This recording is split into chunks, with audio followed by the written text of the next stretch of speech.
Hello students, मेरा नाम है श्रेयांश और आज मैं आपके लिए लेके आया हूँ video exercise 1.2 chapter 1 number system class 9।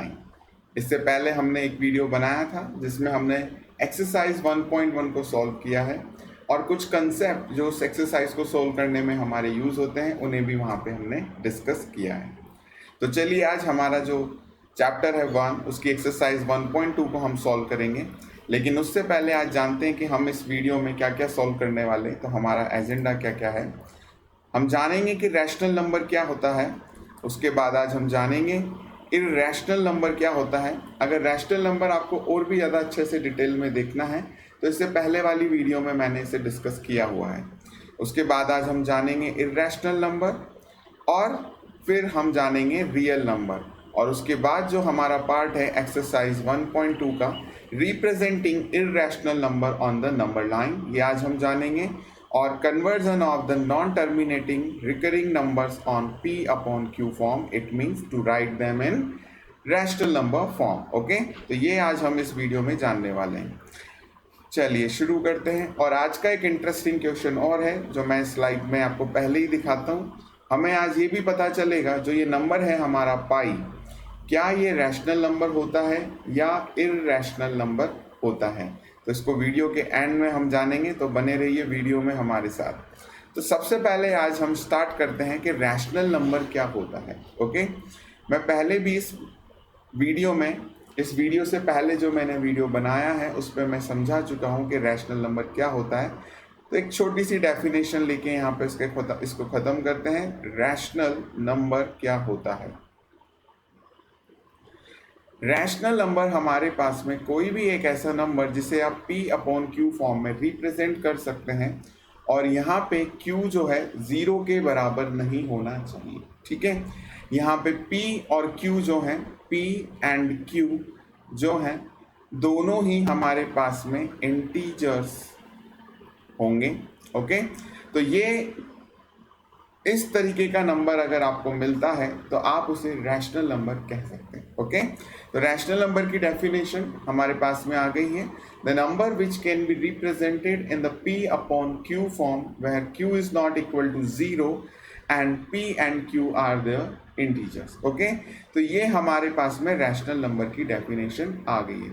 लेकिन अब हम क्लास 9th में है, ये डेफिनेशन हम क्लास 7 से रखते हुए आ रहे हैं। तो जो क्लास 9th में हमारे पास में जो डेफिनेशन हमारे माइंड में होनी चाहिए एक्सरसाइज 1.2 को सोल्व करने के लिए और आगे के भी डाउट्स या क्वेश्चंस को सोल्व करने के लिए, तो वो डेफिनेशन अब हम यहाँ पे लिखते हैं रैशनल नंबर की। तो मैं यहाँ पे और करके उस डेफिनेशन को लिखता हूँ। When the decimal part of a number is terminating and if not terminating but repeating।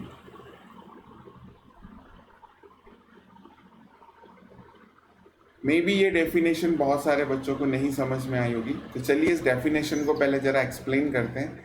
हमारे पास में जब नंबर अपॉन की फॉर्म में होता है, फॉर एग्जांपल मैं यहाँ पे एक नंबर लेता हूँ, वेरिएबल की फॉर्म में हम लेते हैं y अपॉन एक्स कर देते हैं। एक मिनट मैं इसे रेज करता हूँ।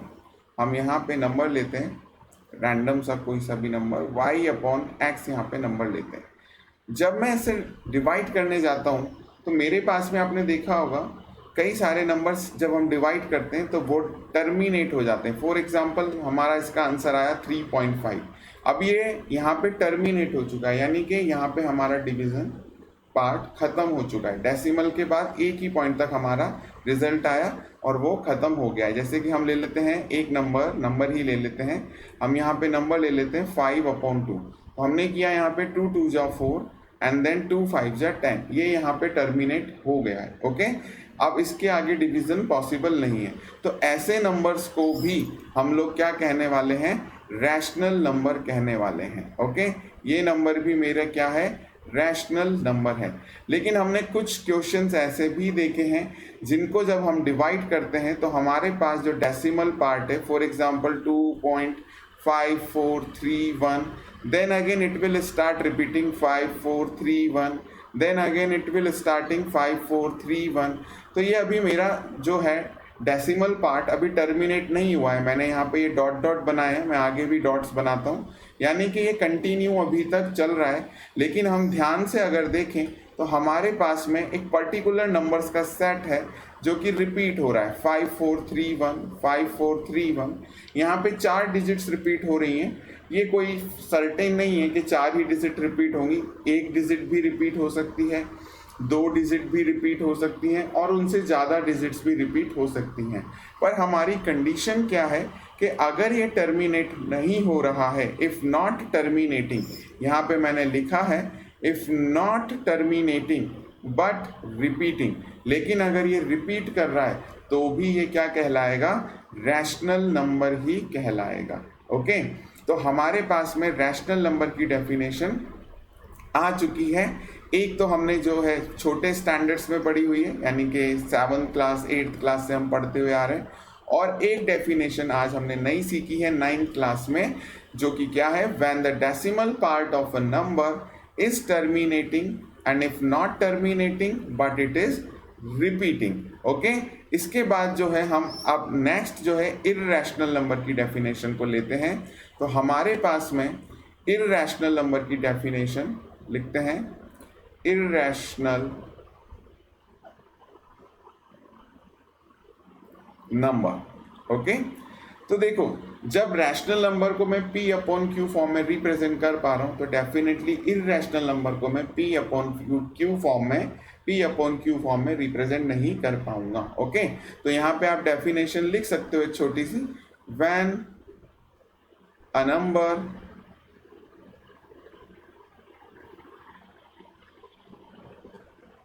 cannot be written in P upon Q form, तो ऐसे नंबर को हम क्या बोलेंगे, इर्रेशनल नंबर बोलेंगे। ठीक है, इसके एग्जांपल्स हमारे पास में हो जाएंगे, जैसे कि √2 आप ले लीजिए, √3 आप ले लीजिए, और ऐसे बहुत सारे नंबर हमारे पास में आ जाएंगे। देखिए, मैंने यहाँ पे √2 और √3 को लिया है जो कि परफेक्ट स्क्वायर नंबर नहीं है, इनका स्क्वायर रूट नहीं निकलेगा। ठीक है, तो ऐसे ही नंबर्स को हम इर्रेशनल नंबर की कैटेगरी में काउंट करेंगे। अगर मैं यहाँ पे √4 लिखता हूँ तो ये मेरा इर्रेशनल नंबर नहीं होगा, क्योंकि इसका स्क्वायर रूट जब मैं करूँगा तो मुझे 2 मिलेगा, और 2 को मैं रैशनल नंबर की फॉर्म में लिख सकता हूँ, तो ये मेरा इर्रेशनल नंबर नहीं होगा। ठीक है, चलिए इसकी भी हम सेकंड डेफिनेशन लिखते हैं, जैसे कि हमने रैशनल नंबर की लिखी थी। तो यहाँ पे भी बहुत सिंपल सी डेफिनेशन है, when number is not terminating and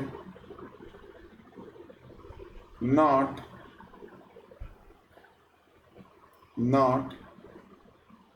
repeating। Okay, देखो इर्रेशनल नंबर के केस में क्या होगा, ना तो नंबर टर्मिनेट होगा ना ही वो रिपीट होगा। फॉर एग्जाम्पल मैं एक यहाँ पे नंबर लिखता हूँ रैंडम सा, 3.01, then 001, अगेन 0001, देन हम कर देते हैं 0011, फिर से हम इसको बढ़ा देते हैं 00012, देन अगेन 0 और डॉट डॉट डॉट, इसको इस तरीके से कर देते हैं।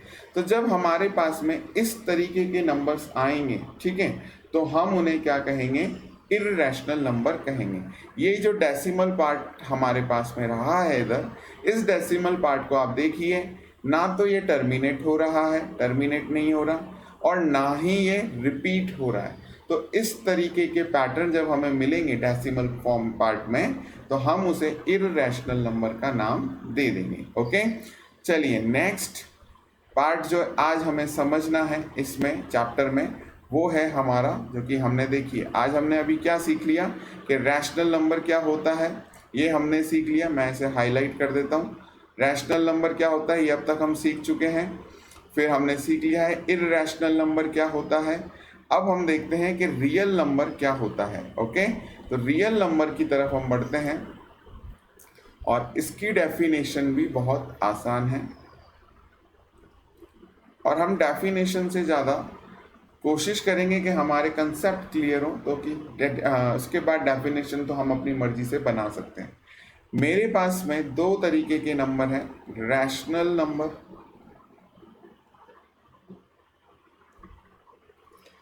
And irrational number. Irrational number, ये दोनों नंबर को मिलाकर के ही हमारे पास जो नंबर्स का सेट होता है या जो नंबर्स होते हैं वो ही क्या कहलाते हैं, रियल नंबर। ओके, यानी कि जितने भी रैशनल नंबर हैं, ओके, जितने भी रैशनल नंबर हैं P/Q की फॉर्म वाले, ठीक है, और जितने भी इर्रैशनल नंबर हैं √2 और इस तरीके के जितने भी नंबर थे, ये सभी नंबर किस कैटेगरी में फॉल होते हैं, रियल नंबर की कैटेगरी में फॉल होते हैं। अगर मैं आपसे बोलूं क्या सभी रैशनल नंबर रियल नंबर हैं, तो आपका जवाब होगा yes.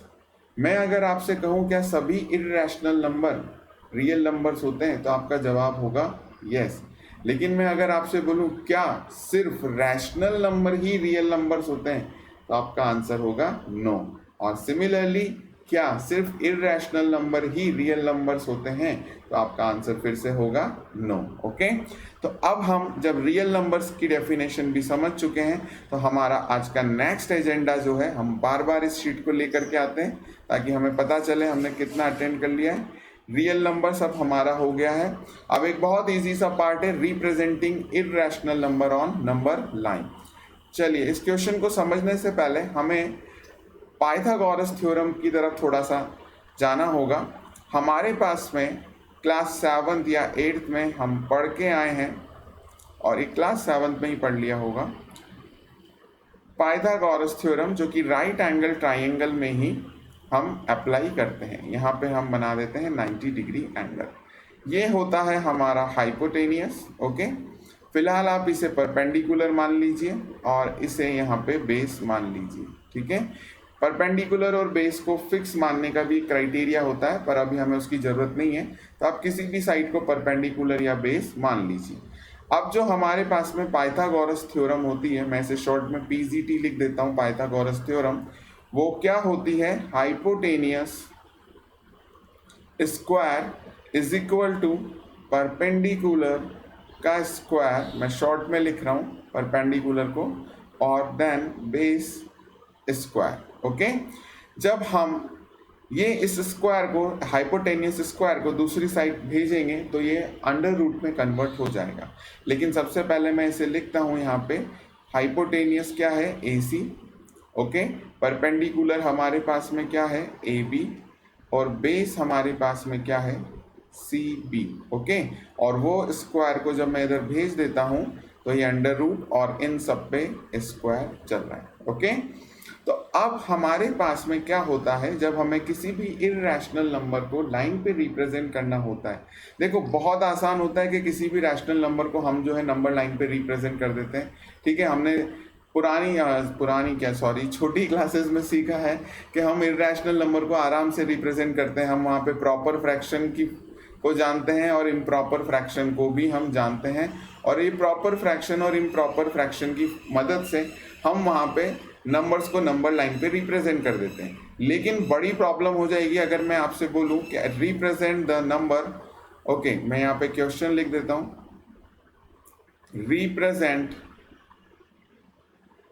Represent √2 on number line. Okay, ये हमारा क्वेश्चन है। अब आप बोलेंगे कि √2 ये कैसे रिप्रेजेंट होगा। ओके, हमें तो आदत है 3 को रिप्रेजेंट करवा लीजिए, 4 को रिप्रेजेंट करवा लीजिए, ज़्यादा से ज़्यादा अपोन में दे दीजिए, 3/4 दे दीजिए, 4/5 दे दीजिए, हम रिप्रेजेंट कर देंगे। अब √2 को कैसे रिप्रेजेंट करेंगे, तो ये बहुत आसान है। अभी जो हमने पाइथागोरस थ्योरम समझी है, ये हम अब यूज करने वाले हैं इस काम के लिए। ओके, तो मैं यहाँ पे एक बार फिर से ट्राइंगल बनाता हूँ। 90 डिग्री एंगल का ट्राइंगल ही हमको हमेशा यहाँ बनाना है, ए, बी और सी। ठीक है, अब देखिए बहुत ज़्यादा डिटेल में ना जाते हुए मैं सिंपल सा आपको एक फंडा बताता हूँ। यहाँ पे आपको ये जो AC डिस्टेंस है, AC जो लाइन है यानी कि हमारा हाइपोटेनियस है, ये यहाँ पे आपको √2 लेकर के आना है। तो हम यहाँ पे AB की और CB की ऐसी कौन सी वैल्यू यहाँ पे पुट करें, ठीक है, जिससे कि मेरा जो आंसर है वो क्या आ जाए, √2 आ जाए। तो अभी हमने जब पाइथागोरस थ्योरम समझा था, तो मैं यहाँ लिख देता हूँ एक बार वापस, बाय PGT। ठीक है, तो मेरे पास में यहाँ क्या होता है, AC इज इक्वल टू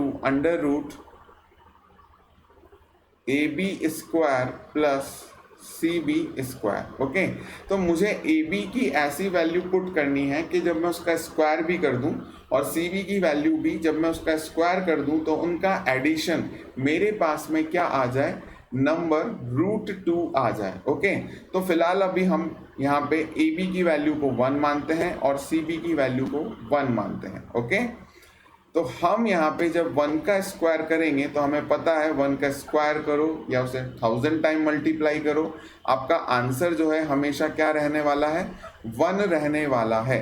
तो आपके पास में आपको क्या मिला, 1 का स्क्वायर 1 और अगेन 1 का स्क्वायर 1, यानी आपका आंसर क्या आ गया है, √2 आ गया है। ओके, तो ये जो वैल्यू आपको यहाँ पे दी हुई होती है कि represent this irrational number on number line, ये आप डायरेक्टली कहाँ लिख लें, हाइपोटेनियस पार्ट पे लिख लें। उसके बाद परपेंडिकुलर और बेस वाले पार्ट को आपको एज्यूम करना होगा। एज्यूम से मतलब सोचना होगा कि हम कौन सा ऐसा नंबर यहाँ पे रखें कि जिससे हमारी वैल्यू ये वाली आ जाए। ओके, अब हम क्या करते हैं, एक नंबर लाइन यहाँ पे ड्रॉ करते हैं। हम एक नंबर लाइन यहाँ पे ड्रॉ करते हैं। इस तरीके से आप एक स्ट्रेट लाइन ड्रॉ कर लें। मैं इस लाइन को नाम दे देता हूं यहाँ पे L करके, मैं इसे नाम दे देता हूं। ओके, अब देखो हमारे पास में क्या है, CB कितना है, 1 यूनिट। देखो यहाँ पे सेंटीमीटर, मीटर ऐसा कुछ भी नहीं चलने वाला है। आपको यहाँ पे सिंपल कोई सी भी एक रैंडम सी यूनिट आप ले लीजिए। अगर आपके पास में स्केल होगा तो आपके पास स्केल जब होता है, मैं यहाँ पे लेकर के शो करने की कोशिश करता हूँ। ये स्केल जो हमारे पास में होता है, ठीक है, तो हमारे पास में ये स्केल यहाँ पे इतने पार्ट को रिप्रेजेंट करता है, सेंटीमीटर को। ठीक है, और इसी के अपोजिट में जब आप जाते हैं अपने स्केल को तो वहाँ पे इंचेस में रिप्रेजेंट होता है। आई होप मैं करेक्ट होऊंगा, वो इंचेस में ही रिप्रेजेंट होता है। ओके, तो आपको क्या करना है, जब ये आपको वहाँ पे वो इंचेस वाला पार्ट ही आपको लेना है, सेंटीमीटर वाले पे आप काम नहीं करेंगे। ठीक है, क्योंकि सेंटीमीटर में यूनिट जो है, मतलब डिस्टेंस जो है वो बहुत पास में होता है और इंचेस वाले में थोड़ा सा दूर हो जाएगा। ठीक है, तो वो हमारा डायग्राम नीट एंड क्लीन बन जाएगा। आप यहाँ पे रैंडमली इस लाइन पे एक पॉइंट को नाम दे दीजिए A। अब जब आपने यहाँ पे ये नाम लिखा है, फर्स्ट पॉइंट मार्क किया है A, तो अपना वो स्केल का इंच वाला साइड जो है यहाँ पे रखिए और एक कंप्लीट 1 इंच यानी कि 1 से लेके 2 तक जो आपके इंचेस में स्केल में शो हो रहा है उसे आप यहाँ पे मार्क कर दीजिए सेकंड। ओके, तो ये दोनों पॉइंट्स के बीच की फर्स्ट यूनिट की डिस्टेंस हो गई। तो ये हमारे पास में हो गया है फर्स्ट यूनिट। ओके, ये हमारे पास में फर्स्ट यूनिट हो गया है। तो हमने यहाँ पे ये जो लाइन है, मैं इसे AB की जगह ना रख के मैं CB ही रख देता हूँ ताकि कंफ्यूजन ना रहेगा आपके माइंड में, क्योंकि हमने डायग्राम में CB नाम लिखा है ना। तो हम यहाँ पे C लिख देते हैं और यहाँ पे B लिख देते हैं और ये हो गया है 1 यूनिट। ओके, इसके बाद देखिए B से हम कितना जा रहे हैं, फिर से 1 यूनिट जा रहे हैं, तो वो इंच वाली साइड ही आपको लेनी है और एक स्ट्रेट लाइन बना देनी है 1 यूनिट की। ओके, ये हो गया आपका AB वाला पार्ट। इस पॉइंट को नाम हम दे देते हैं यहाँ पे A। अब स्केल को रखते हुए आप ज्वाइन कर दीजिए C और A को। ओके, तो देखिए आपने ये जो डिस्टेंस है √2 यहाँ पे रिप्रेजेंट कर ली है अपनी स्केल के हेल्प से अपने कॉपी के ऊपर।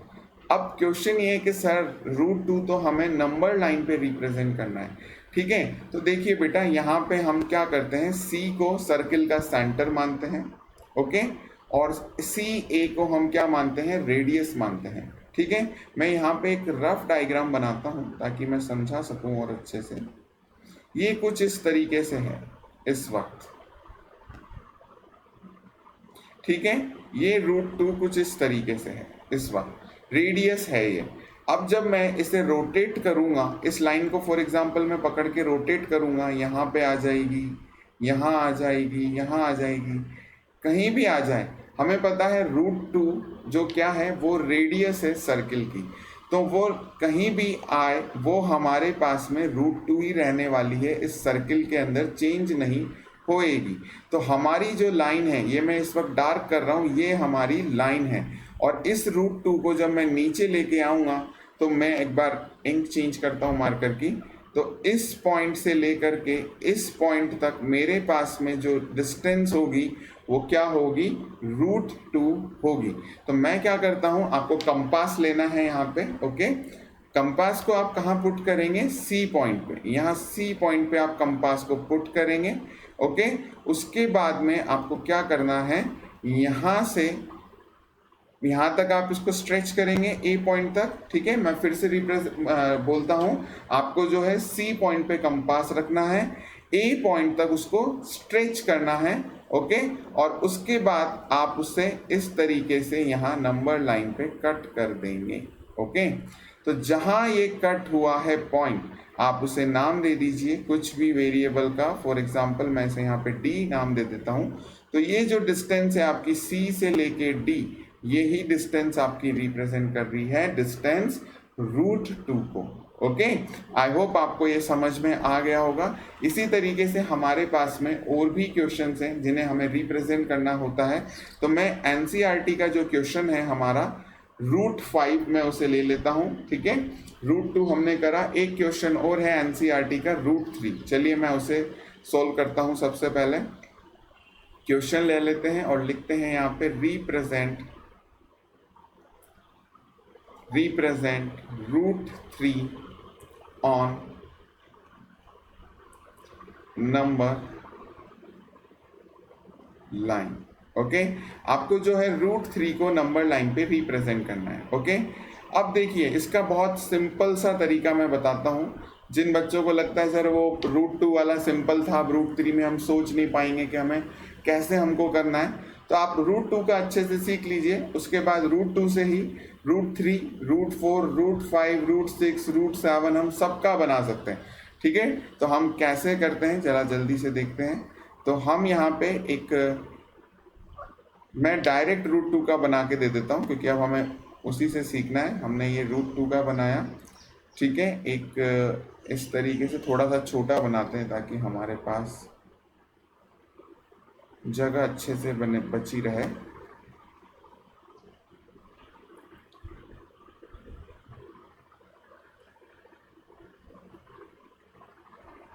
ठीक है, यहाँ पे हम इस लाइन को इस तरीके से और इस लाइन को इस तरीके से कर देते हैं, और ये हमारा यहाँ पे जो आया था वो √2 का डिस्टेंस आया था। इस पॉइंट को नाम देते हैं A, यहाँ नाम दे देते हैं B, और इस पॉइंट को नाम दे देते हैं D, इसे दे देते हैं C, ठीक है।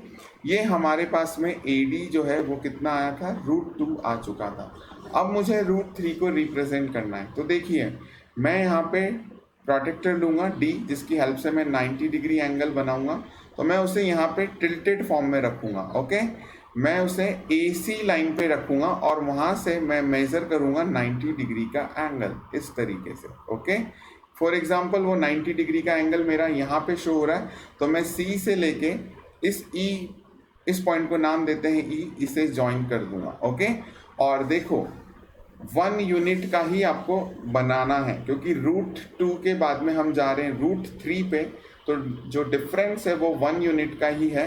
तो ये लाइन जो है जो आपने बनाई है ये 1 यूनिट की ही होगी, जैसे कि हमने ये ड्रॉ करी थी पिछले फिगर में, तो ये क्या थी, 1 यूनिट की ही थी। और ये वाली लाइन भी किसकी थी, 1 यूनिट की ही थी। ओके, तो आपको क्या करना है, यहाँ पे प्रोटेक्टर रखते हुए 90 डिग्री के लिए मार्क करना है और फिर स्केल की हेल्प से ये 1 यूनिट के लिए ही लाइन आपको ड्रॉ करनी है। उसके बाद आप जो है इस लाइन को ज्वाइन कर दीजिए ए से लेके ई तक। ओके, आपने ए से लेके ई तक ज्वाइन किया, ये बन चुका है। अब ये जो आपका डिस्टेंस है ये कितना है, √3 है। ये आपका डायग्राम बन चुका है, लेकिन अपने को इस लाइन पे रिप्रेजेंट करना है, तो हम क्या करने वाले हैं, एक मिनट, हम क्या करने वाले हैं, हम फिर से अपने कंपास का पॉइंट यहाँ रखेंगे और इसे स्ट्रेच करेंगे टिल ई पॉइंट, और फिर पेंसिल से इस तरीके से डॉटेड फॉर्म में हम बनाते हुए आएंगे और जहाँ ये कट कर देगा उस पॉइंट को नाम दे दीजिए आप, और ए से लेके एफ तक ये उसी डिस्टेंस को रिप्रेजेंट कर रहा है।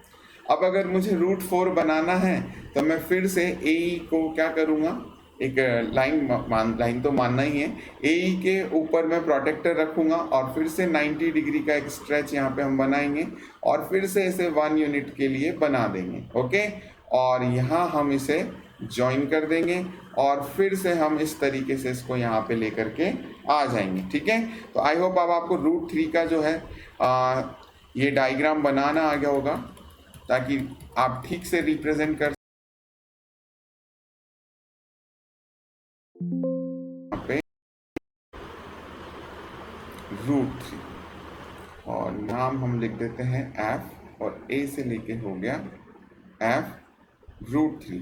ठीक है, ये आपका एनसीईआरटी में जो क्वेश्चन है, मैं एक बार अपनी बुक से देख लेता हूँ, ये आपका एनसीईआरटी में क्वेश्चन नंबर 3 है। ओके, और इसके बाद अब जो आज हमें सीखना है, जल्दी से हम अपने एजेंडा वाली स्लाइड पे जाते हैं और इसको हाईलाइट कर देते हैं कि हमारा ये पार्ट हो चुका है।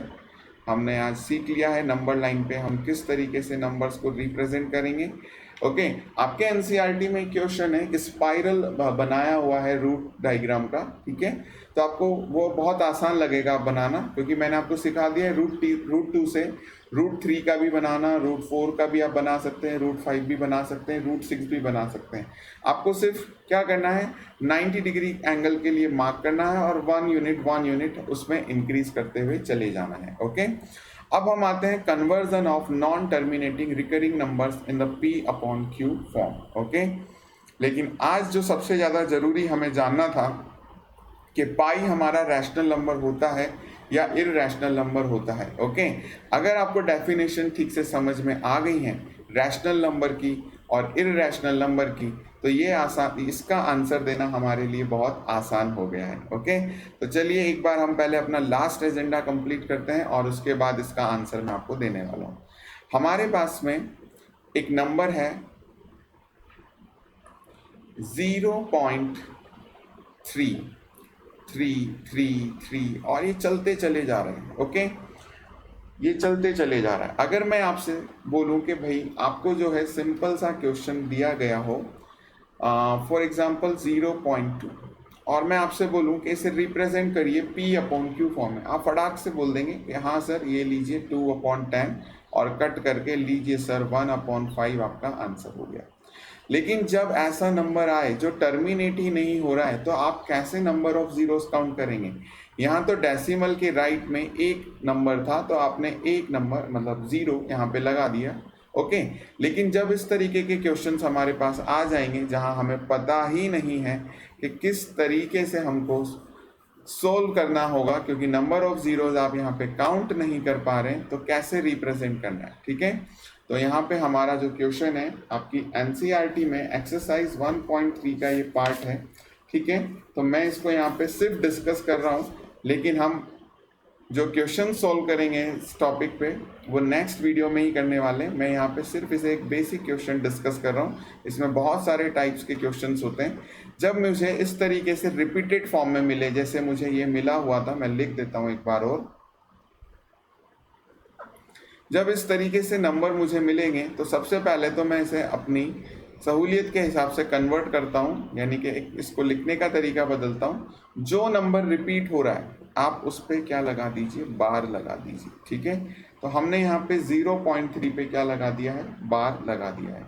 ओके, अब मुझे इसको लिखना और देखने में भी थोड़ा सही लग रहा है। ओके, अब हमें इसे रिप्रेजेंट करना है, तो इसकी शॉर्ट ट्रिक भी मैं आपको बताऊंगा आज कि किस तरीके से आप इस तरह के क्वेश्चंस को डायरेक्ट बिना सोल्व किए आंसर लिख सकते हैं। लेकिन उससे पहले हम एक मेथड जानेंगे जो हमारी एनसीईआरटी में गिवन है, क्योंकि हमारे टीचर्स जो चेक करेंगे कॉपी उसी पे मार्क्स देंगे शायद। ओके, तो हम सबसे पहले एज्यूम करते हैं लेट x इज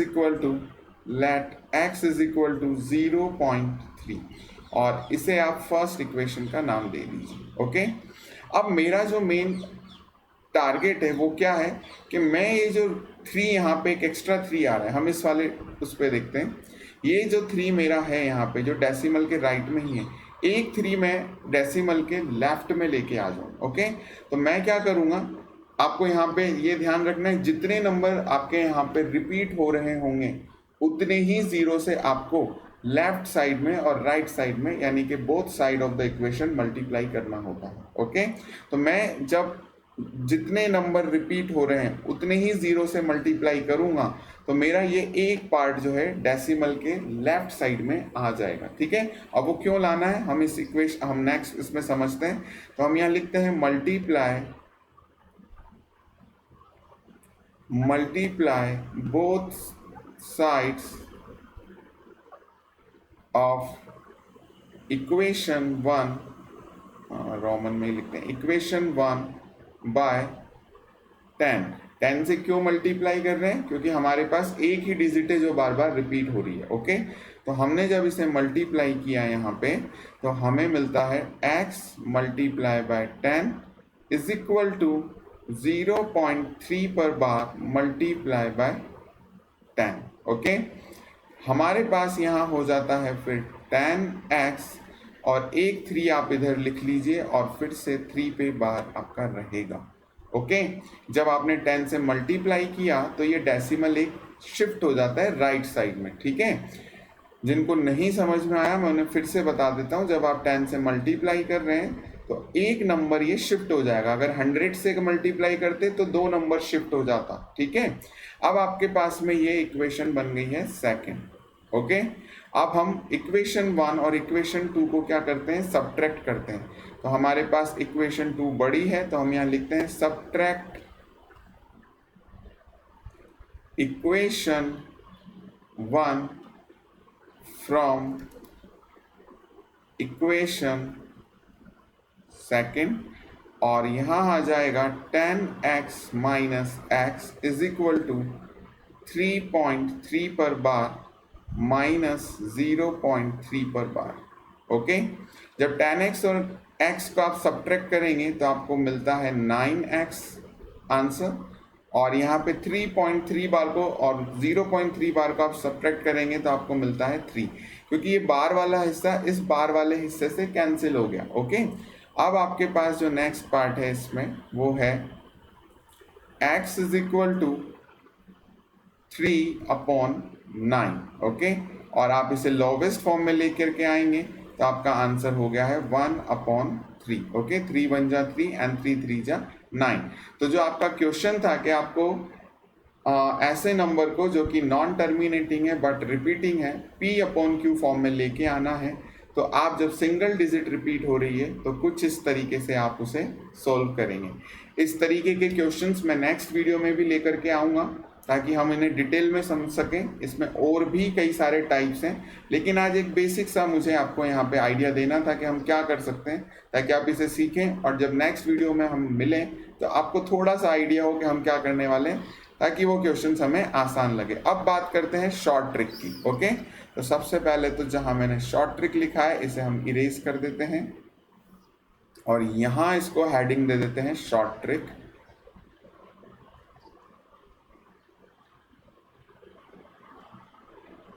ठीक है, तो हमारे पास में शॉर्ट ट्रिक क्या है, देखो कुछ भी नहीं है। हमारे पास में 0.3 जो नंबर है इसमें रिपीटिंग डिजिट्स कितनी है 1। ओके, तो आप यहाँ पे सबसे पहले तो एक अपॉन में लिखने के लिए ये साइन बना लीजिए। ओके, आपके पास रिपीटिंग डिजिट कितनी है 1, तो जितनी रिपीटिंग डिजिट होती हैं उतने 9 आप लिख लीजिए। फिलहाल आपके पास में एक ही रिपीटिंग डिजिट है तो आप एक ही 9 यहाँ पे लिख पाएंगे।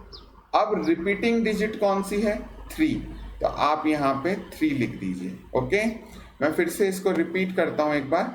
आपके पास जितनी रिपीटिंग डिजिट्स हैं आप उतने 9 डिनोमिनेटर में लिख दीजिए, और जो रिपीटिंग डिजिट है आप उसे न्यूमरेटर में लिख दीजिए।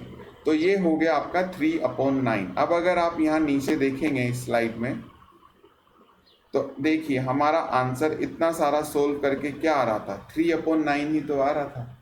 अब हम इसे सिंपल कट कर लेते हैं, तो ये हो गया हमारे पास में क्या, 3 1 जा 3 और 3 3 जा 9 हमारा आंसर। ओके, चलिए अब हम फिर से देखते हैं हमारा एजेंडा आज का कंप्लीट हुआ कि नहीं इस वीडियो का। ओके, हमने जो है कन्वर्जन देख लिया नॉन टर्मिनेटिंग नंबर्स और P/Q फॉर्म का भी। अब जो मैं स्लाइड की शुरुआत से कह रहा हूँ कि आज हम जानेंगे कि पाई हमारा रैशनल नंबर है या इररैशनल नंबर है। ठीक है, तो देखिए जब हम पाई के बारे में बात करते हैं तो सबको पता है कि पाई की वैल्यू जो है वो क्या होती है, 22/7 होती है। ठीक है, ये 22/7 जो वैल्यू है हमारी, ये हमने एक अप्रॉक्सीमेशन वैल्यू हम यहाँ पे लेकर के चलते हैं। ठीक है, तो हमारे पास में ये दोनों चीज़ें आप प्लीज़ अलग तरीके से अलग अलग समझ के चलेंगे। जब हम बात करते हैं सिर्फ इस पाई की, जब मेरे को क्वेश्चन में लिखा आता है ये सिंबल